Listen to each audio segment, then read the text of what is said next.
दोस्तों ये टीवी को देखिए कि इस टीवी का पैनल बिल्कुल टूट चुका है, एकदम चूर-चूर हो चुका है। तो आज की इस वीडियो के ज़रिए मैं इस टीवी को रिपेयर करने जा रहा हूँ। तो अगर आप एक टेक्नीशियन हो या कस्टमर हो, इस वीडियो को आखिर तक ज़रूर देखिएगा। टेक्नीशियन खास करके ज़रूर देखिएगा क्योंकि इस वीडियो के अंदर आपको ऐसा-ऐसा चीज़ जानकारी मिलेंगे जो कि आपको रिपेयरिंग के दौरान बहुत ही हेल्प करेंगे। इन फ्यूचर में जब भी आप कोई भी टीवी के अंदर नया पैनल लगाने जाओगे उस समय भी आपको काफ़ी हेल्प करेंगे ये वीडियो, क्योंकि कुछ दिन पहले आप लोगों ने देखा होगा कि मेरे पास एक टीवी आया था जिसका पैनल तोड़ दिया था एक टेक्नीशियन ने। बैकलाइट चेंज करने के बाद जब पैनल को लगाने जा रहा था उस टाइम कॉर्नर को तोड़ दिया था। तो उस तरह का गलती नहीं होंगे आज की ये वीडियो अगर आपने आखिर तक देख लिया तो। देखिए ये एक स्मार्ट टीवी है और ये असेंबल स्मार्ट टीवी होने के कारण पीछे सिर्फ एक ही बोर्ड लगा हुआ है जो कि यूनिवर्सल टाइप का होता है। तो हमारा सबसे पहला जो काम होता है किसी भी टीवी के अंदर नया पैनल लगाने के लिए वो कि पीछे साइड को खोलना होता है। और इस टीवी को जो जिसने भी मेरे पास लेकर आया है उन्होंने पहले से ही पीछे साइड को खोल दिया है, तो हमें वो काम नहीं करना पड़ा। अब दूसरा जो स्टेप होता है पैनल को खोलने के लिए, जो पैनल के ऊपर साइड में फ्रेम दिया हुआ रहता है उसको खोलना होता है। किसी किसी टीवी के अंदर ये लॉक के ज़रिए अटका हुआ रहता है और किसी किसी टीवी के अंदर स्क्रू के ज़रिए अटका हुआ रहता है। इस टीवी के अंदर स्क्रू लगा हुआ है, इसलिए हमने चारों साइड का स्क्रू को खोल लिया हूँ और एक साइड का रह गया है। यहाँ पे 2 स्क्रू रह गया है। ये चीज़ आपको विशेष ध्यान में रखना होता है, नहीं तो आपका जो पैनल है ना वो तो टूटा हुआ ही है, लेकिन ये गलती कब होता है जब बैकलाइट के लिए पैनल को खोला जाता है उस टाइम। तो यहाँ पे एक स्क्रू को मैं खोल लिया हूँ और दूसरा स्क्रू को मैं खोल लेता हूँ। उसके बाद जो आपको पैनल को उठाना पड़ेगा ना वो आपको बहुत ही ध्यानपूर्वक उठाना पड़ेगा, क्योंकि हमारे इस टीवी के अंदर पैनल पूरा का पूरा टूट चुका है, पूरा बिखर चुका है। इसीलिए हमें कोई तो भय नहीं है और हमें कोई भी गलती होने के भी चांसेस नहीं है। लेकिन जब आप इस टीवी के अंदर से बैकलाइट को रिमूव करने जाओगे तो आपका गलती हो सकती है। तो हमने चारों साइड का स्क्रू को खोलने के बाद है ना साइड का जो ये जो फ्रेम लगा हुआ है ये भी हमें बहुत ही ध्यानपूर्वक ही बाहर निकालना होता है, नहीं तो इसका जो लॉक होता है ना वो लॉक टूटने का भी चांसेस रहता है। और अगर ये लॉक हमारा टूट जाए और ये स्क्रू के जगह सिर्फ और सिर्फ लॉक के ज़रिए अटका हुआ रहे तो उस टाइम बहुत बड़ी दिक्कत ये आ जाती है कि पैनल को बिठाना या जो चिपकाना बहुत ही मुश्किल काम हो जाती है। यहाँ पे हमने फ्रेम को निकाल लिया हूँ, अब बारी आते है पैनल को निकालना। ये टूटा हुआ पैनल फिर भी हम निकालने के लिए हमारा पैनल रिमूविंग टूल को ही इस्तेमाल करूँगा, क्योंकि इसमें आसानी हो जाती है, हाथ जो कटने का भी चांसेस नहीं रहता है इस टाइप से अगर हम किसी भी पैनल को उठाएंगे तो। अब बारी आती है कि इस टीवी के अंदर नया पैनल को डालना। तो नया पैनल को डालने से पहले आपको ये देखना पड़ेगा कि इसके अंदर डस्ट यानी कि धूल मिट्टी वगैरह जमा हुआ है या नहीं। अगर धूल मिट्टी वगैरह इसके अंदर जमा हुआ है तो आपको पहले साफ कर लेना पड़ेगा, नहीं तो बाद में आपको पिक्चर सही से नहीं दिखाई देगा। अब हमारे इस पेटी के अंदर बहुत सारे पैनल रखा हुआ है और इसमें से हम एक पैनल को बाहर निकालेंगे और मैं एक हाथ के ज़रिए मैं निकालूंगा, क्योंकि मेरे एक हाथ में हमारा कैमरा पकड़ा हुआ है इसलिए। यहाँ पे देखिए आप लोगों को पता होगा, जो लोग हमें बहुत दिन से फॉलो कर रहे होंगे, कि हम अपने जो सर्विस सेंटर है यहाँ पे एलजी कंपनी के अलावा अभी तक कोई दूसरा पैनल नहीं लगाया हूँ। लेकिन मुझे ये लगता है कि हमारे पास सभी प्रकार के पैनल होना चाहिए, इसीलिए कुछ दिन बाद सभी प्रकार के पैनल हम लोग रखना लग जाएंगे। अभी देखिए पैनल रिमूविंग टूल को यहाँ पे सही सलामत बिठा दिया हूँ और बहुत ही आसानी से बिल्कुल सेफ्टी के ज़रिए हम इस पैनल को इस बॉक्स के बाहर निकालेंगे और टीवी के ऊपर जो फ्रेम है ना उस फ्रेम के अंदर इसको फिक्स कर देंगे। कई बार उठाते समय भी बहुत सारे लोग तोड़ देते हैं पैनल को, हमने कई बार देखा होंगे जब आप किसी दूसरे जगह पे काम करते होंगे तभी आप देखे होंगे, और जो आसपास का टेक्नीशियन उसके ज़रिए भी देखे होंगे।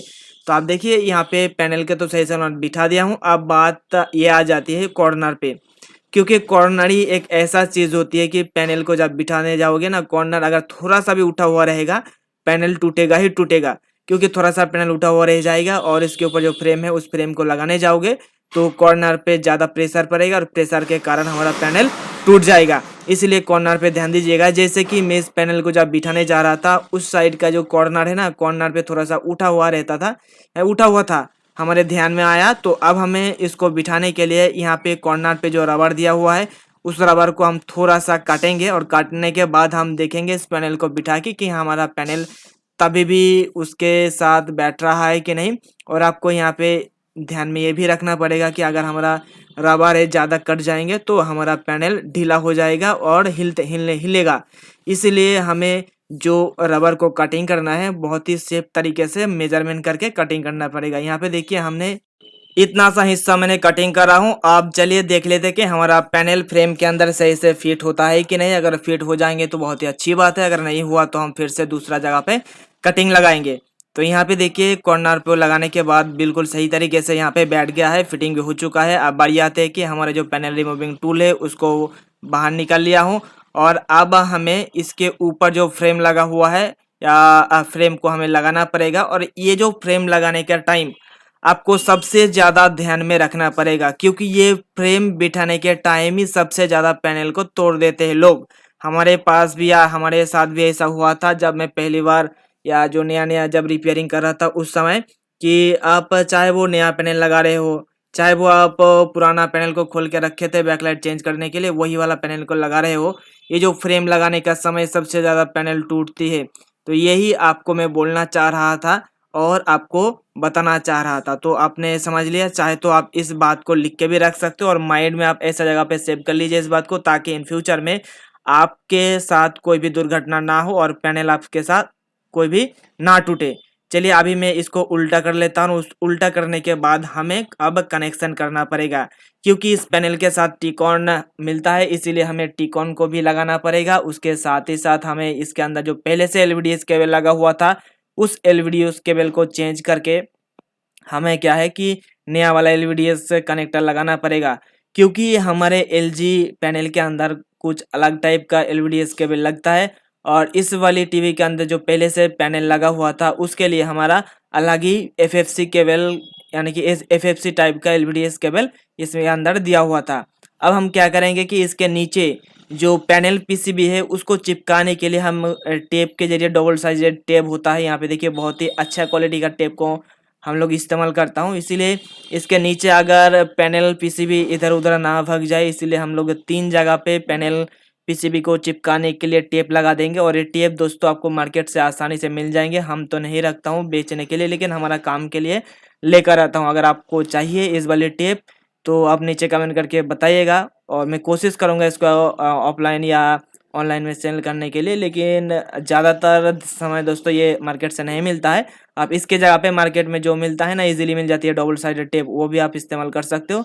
अब बारी आती है इसके अंदर टिकॉन लगाने का। जैसे कि मैंने आप लोगों को बताया कि इस वाली पैनल के साथ टिकॉन मिलती है, इसीलिए इस पैनल के अंदर पिक्चर हमें सबसे अच्छा देखने को मिलता है। क्योंकि जो दूसरे मार्केट में पैनल मिलता है ना उसके अंदर भी टिकॉन मिलता है, जैसे कि बीओई हो गया, सैमसंग हो गया, लेकिन उसमें उसके अंदर पिक्चर मतलब इस पैनल जैसा नहीं होता है। हमने पर्सनली इस्तेमाल करा हूँ और मैं लगभग महीने में तो 1-2 पैनल चेंज करता ही हूँ, तो हमें पता है कि किस पैनल के अंदर सबसे ज़्यादा पिक्चर क्वालिटी हमें अच्छा देखने को मिलता है।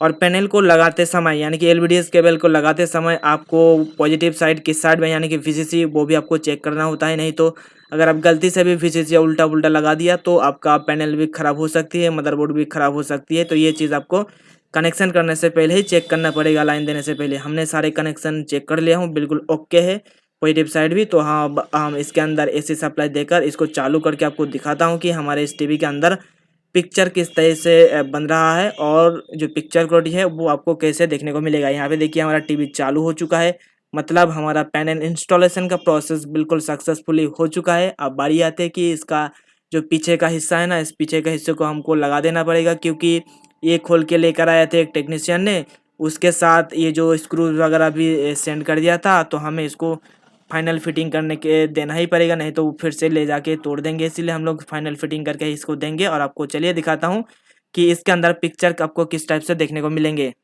ये देखिए दोस्तों पिक्चर हम अपने टीवी के अंदर, हमारा ये वीडियो क्यों चला हो मैं आपको बता देता हूँ। अगर थोड़ा सा भी किसी दूसरे का चैनल का वीडियो चला दिया तो यहाँ पे हमारा कॉपीराइट स्ट्राइक आ सकता है, इसलिए।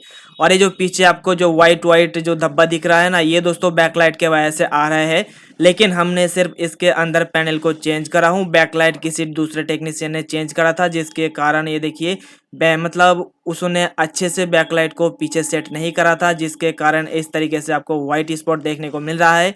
तो इस टाइप का बैकलाइट ना चेंज करें, मैं सभी टेक्नीशियन को रिक्वेस्ट करूंगा आप अच्छे से लगाइए।